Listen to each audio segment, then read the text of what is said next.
আমি তোমাদেরকে আজকে এমন এক গল্প শোনাচ্ছি গতকালের, যেটা তোমার সারা জীবনের শিক্ষণীয় হতে পারে। আর আজকের দিনে আমি বিলিভ করি, যদি আমি এরপর আর একটা বক্তব্য না দিই, একটা হাদিস, একটা আয়াত না বলে যদি ওয়া আখিরু দাওয়ানা আলহামদুলিল্লাহি রাব্বিল আলামিন বলে চলে যাই, আমার এখানে আসা সার্থক। যদি তোমরা বুঝতে পারো আমার কথা, তোমরা মনোযোগ দিয়ে শোনো। তো বললো যে আমি বেশ কিছু হুজুরের কাছে যতটুকু আমাকে বলেছে যে আমি আহমদুল্লাহ হুজুরকে মেসেজ করেছি, উনি রিপ্লাই করেনি। আমি আজহারি হুজুরকে মেসেজ করেছি, রিপ্লাই করেনি। আমি আব্দুর রাজাক বিন ইউসুফ হুজুরকে মেসেজ করেছি, উনি রিপ্লাই করেনি। আমি কুয়াকাটা হুজুরকে মেসেজ করেছি, রিপ্লাই করেনি। আপনি জামশেদ মজুমদারের ফেসবুকে মেসেজ করেছি, রিপ্লাই করেননি। এর মধ্যে কেউ রিপ্লাই দেয়নি। আপনি আমাকে ওয়ালাইকুম আসসালাম রিপ্লাই দিয়েছেন হোয়াটসঅ্যাপে মেসেজ দেওয়াতে। আমাকে একজন হুজুর বলল আমি আমার স্বামীর সাথে থাকতে পারবো একটা হারাম কাজের মাধ্যমে। কি কাজের মাধ্যমে? হারাম কাজের মাধ্যমে। আমি চিন্তা করলাম, হুজুর যদি বলে হারাম কাজের মাধ্যমে থাকতে পারে, তাহলে হুজুর নিজে তো এটাকে হারাম বলছে, জিনিসটা কি? তখন আমি বোনকে আর সাহস করে কিছু না বলে আমি শেখ মুস্তাফিজুর রহমান বিন আব্দুল আজিজ আল মাদানী হাফিজাহুল্লাহ, উনি সৌদি আরবে হাফারুল বাতান ইসলামিক সেন্টারে ছিল,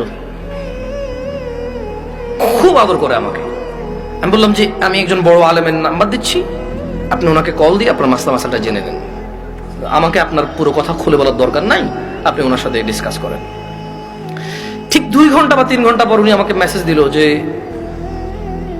হুজুর আমি একটু আপনার সাথে কথা বলতে চাই। আমি বললাম যে আমি আপনার সাথে কথা বলবো না, আমি আপনাকে যার নাম্বার দিয়েছি, যদি ওনার কথায় আপনার কিছু বুঝে না আসে, তাহলে আমার কথা আপনার বুঝে আসবে না।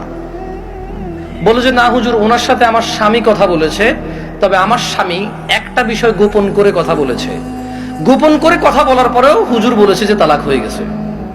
কিন্তু এখন আমার স্বামী হাফেজে কোরআন, আলেম পাস, আমার স্বামী বলছে তালাক হয় নাই।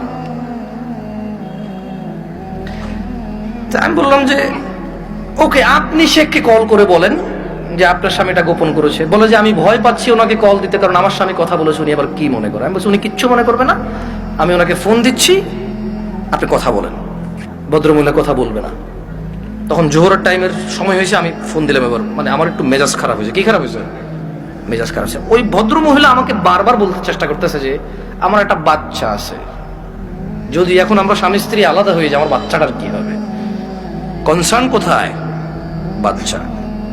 আমি কল করলাম, কল করে বললাম আপনি তালাক হয়েছেন বা হন নাই, আমি কি এরকম কিছু বলছি? বলেছেন না। আমি বললাম ধরে নেন আপনার স্বামী আপনাকে তালাক না দিয়ে যদি গলা একটা কোপ দিত, আপনার গলাটা কাটতো কিনা? বলে যে কাটতো। আমি বললাম তালাক দিল, তালাক হবে। এবারে হুঁশে দিছে না বেহুঁশে দিছে, রাগ করে দিছে না আদর করে দিছে, মজা করে দিছে নাকি দুষ্টামি করে দিছে, এইটা ম্যাটার না। আপনার স্বামী যদি আপনাকে 5 তলা বিল্ডিং থেকে রাগ করে অথবা রাগ না করে হাসি মুখে অথবা দুষ্টামি করে যদি আপনাকে ধাক্কা দিত, আপনি কি পড়তেন 5 তলা থেকে? বলে যে পড়তাম। তাহলে আপনার কেন মনে হচ্ছে না যে আপনার স্বামী আপনাকে রাগের মাথায় তালাক দিলে হবে না? রাগের মাথায় ধাক্কা দিলে যদি 5 তলা থেকে পড়ে আপনার হাত পা ভেঙে যায়, মরার সুযোগ থাকে, মরে যেতে পারেন আপনি, এরকম সম্ভাবনা থাকে, তাহলে কেন আপনার স্বামী আপনাকে তালাক দিলে তালাক হবে না? মানতে অসুবিধা কোথায়? যে আল্লাহ আপনার এই স্বামীকে কবুল বলার পরে ওর সাথে থাকা বৈধ করেছে, সেই আল্লাহই তো 3 তালাক পরিপূর্ণ হয়ে গেলে থাকাটা অবৈধ করেছে। যিনি আপনাকে এর সঙ্গ দেওয়ার জন্য বৈধ করেছে, আপনি মেনেছেন সেটা। উনি যখন অবৈধ করেছে সেটা মানছেন না কেন আপনি? প্রবলেম কোথায় আপনার? আপনার বাচ্চা। যদি আপনার হাজবেন্ড কালকে অ্যাক্সিডেন্ট হয়ে মারা যায়, মৃত্যুর পর আপনার হাজবেন্ডকে নিয়ে আসতে পারবেন জীবিত করে? না। যদি আপনি মারা যান কালকে, আপনার এই বাচ্চা কি মাহারা হবে না? হবে। ওকে, আপনার দুইজনই উভয় মারা গেলেন, কোন অ্যাক্সিডেন্টে বাচ্চাকে রেখে গেলেন, বউ জামাই গেলেন কোথাও ঘুরতে বা ডাক্তার দেখাইতে, অ্যাক্সিডেন্টে 2 জন মারা গেলেন, আপনার এই বাচ্চা থাকবে কিনা? বলে থাকবে। তো তখন আপনাকে কি ফিরাইতে পারবে কেউ মৃত্যু থেকে? না। তা আপনি কেন আল্লাহর বিধান মানতে এত অসুবিধা হচ্ছে যদি পরিপূর্ণ তালাক হয় আপনার?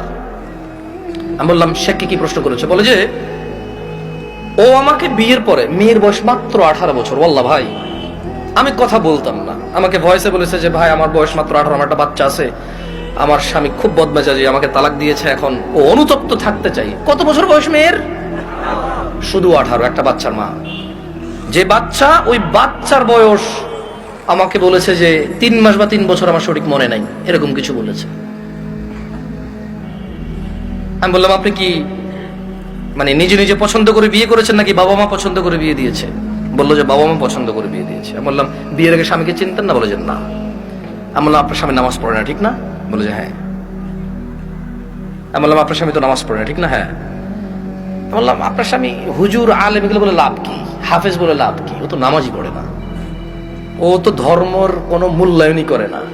ও আপনাকে তালাক দেয় আবার রাখে, আবার তালাক দেয় আবার রাখে, আবার তালাক দেয় আবার রাখে, এখনো আপনাকে রাখতে রাজি আর আপনি ওর কাছে থাকতে রাজি। তো বললো যে প্রথমে একদিন তালাক দিল, তালাক দেওয়ার পর ওনার স্বামী বিলিভ করে একসাথে 3 তালাক দিলে তালাক হয়ে যায়। ওনার স্বামীর এটা দেখেন, আমি আবার বলি, এটা আমি বলছি না, উনি বলছে যে ওনার স্বামী হাফেজ এবং আলেম পাশ মেবি, বা হাফেজ এটা কনফার্ম আমি। তো বললো যে উনি জানে যে এক বৈঠকে 3 বার তালাক দিলে তালাক হয়ে যায়, কিন্তু শেখ মুস্তাফিজুর রহমান বিন আব্দুল আজিজ মাদানীকে যখন ফোন করেছে তখন উনি বলেছে আচ্ছা ধরলাম একবার, 3টাকে কয়বার ধরলাম? এক বৈঠক ধরলাম। বলে যে আপনাকে আদ দিছে? বলে যে হ্যাঁ আরেকবার দিছে। বলে যে ওটাকে আবার ধরলাম। বলে যে আদ দিছে? বলে যে সে গোপন করছে, কিন্তু সে একদিন আমাকে বলছে তোমাকে আমি তালাক দিলাম, তুমি যাচ্ছ না কেন? এই কথাটুকু শেখের কাছে সে গোপন করেছে। কি করেছে? শেখ নাকি তখন প্রশ্ন করেছে আপনি যদি হানাফি মাসলাকের হন, জীবন যদি হানাফি বিধান অনুযায়ী চলেন, আর আপনার স্বামী নিজে যেহেতু হাফেজ বা আলেম, ও তো এটা জানে যে এক বৈঠকে 3 বার দিলে হয়ে যাচ্ছে। আর কোরআন সুন্নাহ অনুযায়ী যদি আপনি শাফি মালিকের দিকে আসেন, সেই ক্ষেত্রে ওনারা এক বৈঠকে যতবারই দেয় কয়বার ধরে? একবার। তো বলো যে অনেক সময় আমরা ফতোয়া দেই যে ঠিক আছে, মানে আপনি হানাফি কোনো বড় বিজ্ঞ আলেম থেকে মাদ্রাসা থেকে ফতোয়া নিয়ে ওনারা লিখিত ফতোয়া দেয় কি সেটা আপনি জেনে নেন। মানে তালাক নিয়ে তেমন কেউ ভেজাল করতে চায় না, কারণ মারামারি কাটাকাটি হয়ে যাবে, বোঝেন নাই? মিছিল মিটিং হয়ে যাবে, এক গ্রুপ বলবে তালাক হয়ে গেছে, আরেক বলবো হয় নাই, বলবে যে জানা করতেছে ও হুজুরের কথায়। ভাই এটা বিশাল বড় একটা প্রবলেম, বুঝছেন না? বোঝেন নাই? সত্যি আমার পক্ষে সলভ করা সম্ভব না। তখন আমি ওই বোনকে বললাম যদি আপনার তালাক হয়ে যায় চলে যান, ইদ্যত পালন করে কোথাও বিয়ে বসে যাইয়েন, আর পরবর্তী স্বামীর যত্ন নিয়েন। করে দিয়েছে। তো আমি মহিলাকে বললাম যে আপনার তালাক হয়েছে বা হয় নাই ফটো দেওয়ার আমার যোগ্যতা নাই, আপনি যদি মনে করেন আপনার স্বামী গোপন করেছে শেখের সাথে, তালাক একবার তালাক দিছে যেটা গোপন করেছে, আপনি ওনার সাথেই কথা বলেন। তো আমি আমার বোনদেরকে বলবো বোন, ও আচ্ছা, আমি ওই মেয়েটাকে এতটুকু বললাম যে যেই ছেলে আপনাকে 3 বার তালাক দিল, 3 বার, আপনার কাছে কেন মনে হয় ও 4র্থবার দিবে না? আবার আপনার কাছে কেন মনে হলো যে ও 4র্থবার দিবে না? আর এই তো আপনি এই স্বামী ছাড়া থাকতে পারবেন না, আপনার একটা বাচ্চা আছে, কেন আপনি স্বামীর সাথে এমন ব্যবহার করলেন যে ও তালাক পর্যন্ত গিয়ে পৌঁছালো? ওর উপায় কি? ওই বেচারার উপায় কি? ধরলামও খারাপ, ওর চেয়ে নিকৃষ্ট পুরুষ আর এই পৃথিবীতে আমি ধরে নিলাম। আপনি যদি ওর সাথে এমন ব্যবহার করেন যে ও তালাক দেওয়া ছাড়া রেখে উপায় নাই, একটা ঘরে আগুন লেগে গেছে, বের হবে না মানুষ বের হবে না? এই দরজা বন্ধ, সেই দরজা বন্ধ, সেই দরজা বন্ধ, জানালা দিয়ে হলো তো মানুষ বের হবে না? তা আপনি এমন এক সংসারের মধ্যে কেরেঙ্গাল লাগাই দিয়েছেন, কিচ্ছা কাহিনী লাগাই দিয়েছেন, এমন এক অশান্তি লাগাই দিয়েছেন, ও আর তালাক ছাড়া বেরোতে পারছে না এখান থেকে।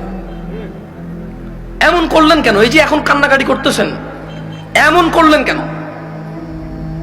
এই যে বলতেছেন আমি এখন ধৈর্য ধরবো, আমি আর মুখে মুখে বলবো না, আমি আর ওর অপছন্দ হয় ওর বাবা মায়ের সাথে খোটাখুটি করলে এখন আর করবো না, আমি আগে কেন ভাবেন নাই? আমি আমার বোনদেরকে বলবো তোমার স্বামী আছে, ওকে গুরুত্ব দাও।